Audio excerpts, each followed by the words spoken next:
गरीब किसान मिथुन की शादी को कई वर्ष बीत चुके थे। मिथुन की पत्नी रानी हमेशा दुखी रहती थी कि उनकी कोई संतान नहीं है।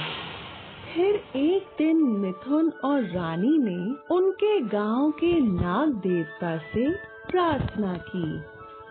हे नाग देवता, मेरी सूनी कोख भर दीजिए। दोनों ने नाग देवता से प्रार्थना की और फिर नाग देवता को दूध भी चढ़ाया और फिर नाग देवता की कृपा हुई। शादी के इतने वर्षों बाद रानी गर्भवती हुई, लेकिन जब उनका पुत्र हुआ तो पूरा गांव चौंक गया, क्योंकि वो एक सांप का बच्चा था। गांव वालों ने मिथुन को बहुत समझाने की कोशिश की कि वो उस सांप से छुटकारा पाले, लेकिन मिथुन और रानी अपने बच्चे को नाग देवता का आशीर्वाद मानकर पालने लगे। देखते ही देखते 20 वर्ष पूरे हुए और अब रानी को एक चिंता सताने लगी। अब क्या हुआ तुम्हें? अब तो सब कुछ ठीक है। हाँ, सब ठीक ही है। हमारा बेटा बड़ा हो चुका है और अब मिथुन अपने बेटे के लिए दुल्हन की खोज में निकल पड़ा। महाराज, मेरा बेटा एक नाग है जो नाग देवता के आशीर्वाद से पैदा हुआ है। क्या आप मुझे उसके लिए उचित दुल्हन ढूंढने में मदद कर सकते हैं? एक नाग से विवाह सिर्फ नाग जाति के कबीले वाले ही कर सकते हैं।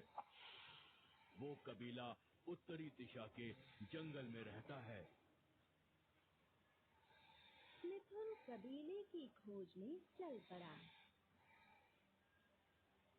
उत्तरी जंगल में उसे वो कबीला दिखा और कबीले के सरदार से मिथुन ने बात की।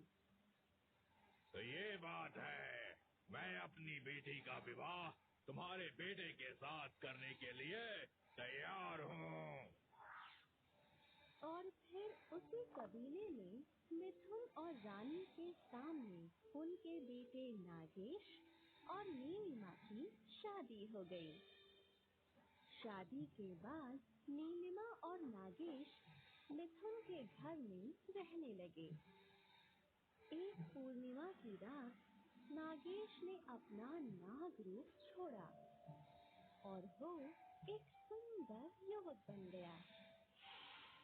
ये देख नीलिमा चौंक गई। हे भगवान, अभी ससुर जी और सासू माँ को बताती हूँ। नीलिमा, उन्हें कुछ मत बताओ, समय आने पर सब कुछ ठीक हो जाएगा। अब से हर रात नागेश इंसानी रूप में आ जाया करता था और नीलिमा और मिथुन बहुत सी बातें किया करते थे।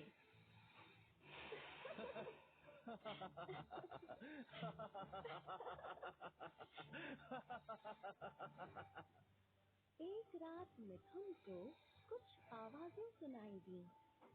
उसने खिड़की से देखा तो नागेश नाग से एक इंसान बन गया था।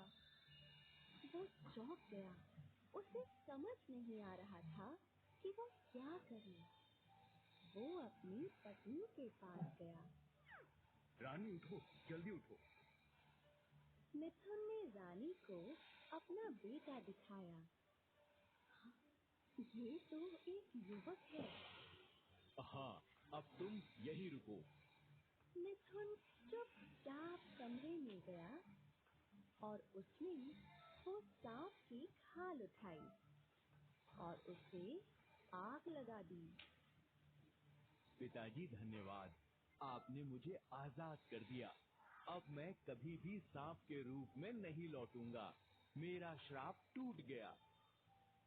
रानी ने अपने बेटे को गले लगाया और इस दिन के बाद उनका परिवार हमेशा खुश रहा।